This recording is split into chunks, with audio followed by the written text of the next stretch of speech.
রাজধানীর চীনমৈত্রী সম্মেলন কেন্দ্রে উৎসবমুখর পরিবেশে অনুষ্ঠিত হয়েছে বাংলাদেশ ছাত্র হিজবুল্লাহর কেন্দ্রীয় কাউন্সিল 2025।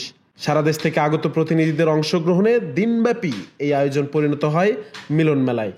প্রধান অতিথির বক্তব্যে বাংলাদেশ জমিয়তে হিজবুল্লাহর আমির ও সারসিনা দরবারের পীর হযরত মাওলানা শাহ আবু নসর নেসারউদ্দিন আহমদ হুসাইন বলেন, রাজনীতির মাধ্যমে এদেশে ইসলাম আসেনি, ইসলাম এসেছে আউলিয়া কেরামের দাওয়াতে। রাজনীতির মাধ্যমে আসে নাই বাবা, এদেশে ইসলাম এসেছে আউলিয়া কেরামের দাওয়াতে। ঠিক কিনা বলো? সারসিনা পন্থীদের রাজনীতি প্রসঙ্গে তিনি আরও বলেন, সারসিনা রাজনীতি করে না, বরং রাজনৈতিক ব্যক্তিদের পরামর্শ দিয়ে সঠিক পথ প্রদর্শন করে। সারসিনা শরীফ রাজনীতি করেন না, কিন্তু রাজনৈতিক ব্যক্তিবর্গকে পরামর্শ দিয়ে সঠিক পথ প্রদর্শন করেন। ভাইরা আমার, আমাদের রাজনীতির মতদর্শ কি, আমাদের আদর্শ কি, উসুল কি জানতে হবে। একজনকে আপনি গালি দিলেন, এই গালিটা কিন্তু আমার গায়ে পড়বে না, আপনার গায়ে পড়বে। এদেশের ইসলামের বিকাশে সারসিনা দরবারের অবদানের কথাও তুলে ধরেন পীর মাওলানা নেসারউদ্দিন।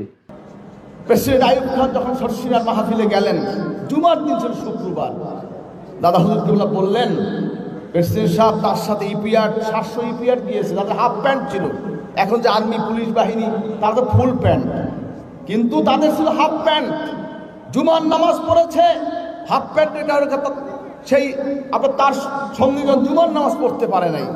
দাদা হুজুর কিবলা প্রস্তাব করলেন, প্রেসিডেন্ট সাহেব আপনি একজন সুন্নি মুসলমান, আমি আপনার কাছে অনুরোধ করি আজকে থেকে নিখিল পাকিস্তানের সকল বাহিনীর হাফ প্যান্টের মধ্যে ফুল প্যান্ট করা হোক, যাতে করে তারা মুসলমানের সন্তান যারা তারা নামাজ আদায় করতে পারে।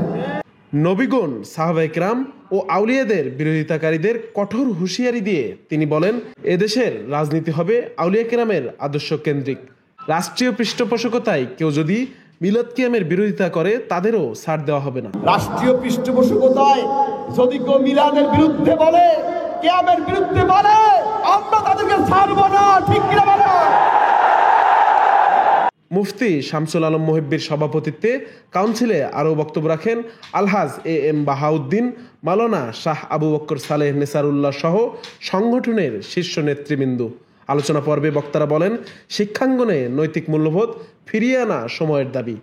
শেষ অধিবেশনে নতুন কেন্দ্রীয় কমিটি গঠিত হয় এবং নৈতিক প্রশিক্ষণ, বইপাঠ আন্দোলন ও ইতিবাচক সংস্কৃতি গঠনের কর্মপরিকল্পনা ঘোষণা করা হয়।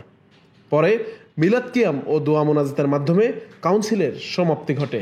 হাবিব হাসান মোহন, দৈনিক মানবজমিন, ঢাকা।